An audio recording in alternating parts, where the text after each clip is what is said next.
നമ്മുടെ പിതാവായ ദൈവത്തിൽ നിന്നും നമ്മുടെ കർത്താവായ യേശുക്രിസ്തുവിൽ നിന്നും നിങ്ങൾക്ക് കൃപയും സമാധാനവും ഉണ്ടാകട്ടെ. എല്ലാ പ്രിയപ്പെട്ടവർക്കും സ്നേഹവന്ദനം. ഇത് പ്രഭാത സന്ദേശം.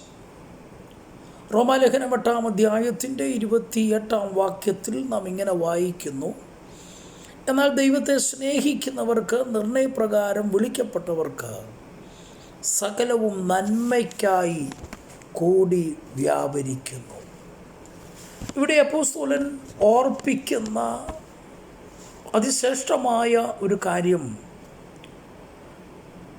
നമ്മുടെ ജീവിതത്തിൽ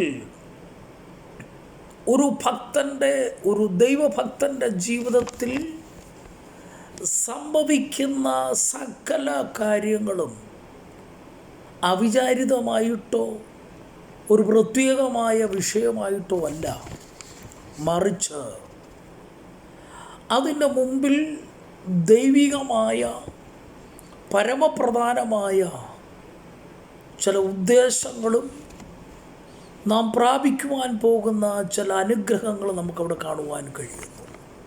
ഇവിടെ രണ്ട് കൂട്ടരെയാണ് അപ്പോസ്തലൻ പറയുന്നത്. ഒന്ന്, ദൈവത്തെ സ്നേഹിക്കുന്നവർ.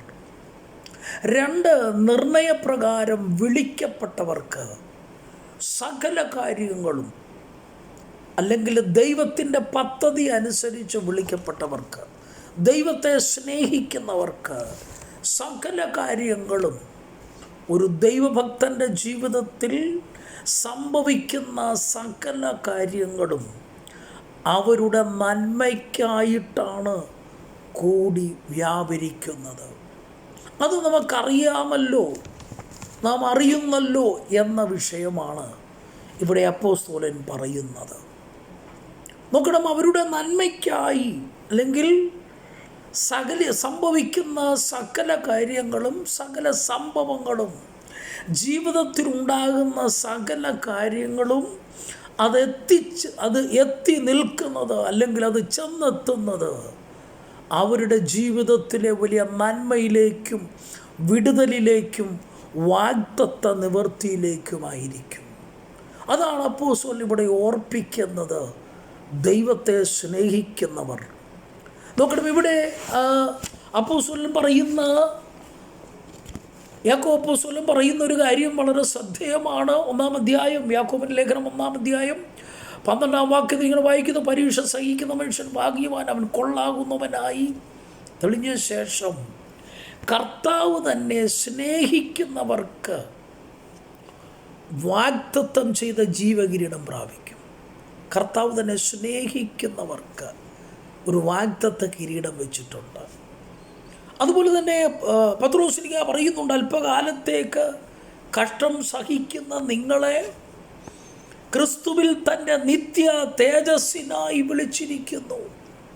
അങ്ങനെയാണെങ്കിൽ നമ്മുടെ ജീവിതത്തിൽ വന്ന് സംഭവിക്കുന്ന ഒരു കാര്യങ്ങളും നമ്മളെ തകർക്കുവാനോ മുടിക്കുവാനോ നമ്മളെ നാശത്തിലേക്ക് തള്ളിയിടുവാനോ അല്ല, മറിച്ച് അതിനുള്ളിലെ ദൈവോദ്ദേശം, ദൈവിക പദ്ധതി നാം തിരിച്ചറിഞ്ഞുകൊണ്ട് ദൈവത്തോടൊന്നുകൂടെ അടുത്ത് നിന്ന് അതിൻ്റെ പരിസമാപ്തിയുടെ വിജയം എന്താണെന്ന് അനുഭവിച്ചറിയുവാൻ നാം ഏൽപ്പിച്ചു കൊടുക്കണം. നമ്മുടെ കഴിഞ്ഞകാല ജീവിതത്തിലേക്കൊന്ന് തിരിഞ്ഞു നോക്കിയാൽ നമുക്ക് കാണുവാൻ കഴിയുന്ന ഒരു കാര്യം മറ്റൊന്നുമല്ല, നമ്മുടെ ജീവിതത്തിൽ സംഭവിച്ച അനേക പ്രതികൂലങ്ങൾ, പ്രതിസന്ധികൾ, കടഭാരങ്ങൾ, രോഗങ്ങൾ, ദുഃഖങ്ങൾ, വളരെയധികം വൈഷമ്യങ്ങൾ, നിന്ദകൾ, വേദനകളൊക്കെ നാം ഒന്ന് പരിശോധിച്ച് നോക്കിയാൽ പിന്നത്തേതിൽ അത് അങ്ങനെ വന്നത് നമുക്കനുഗ്രഹമായി തീർന്നു.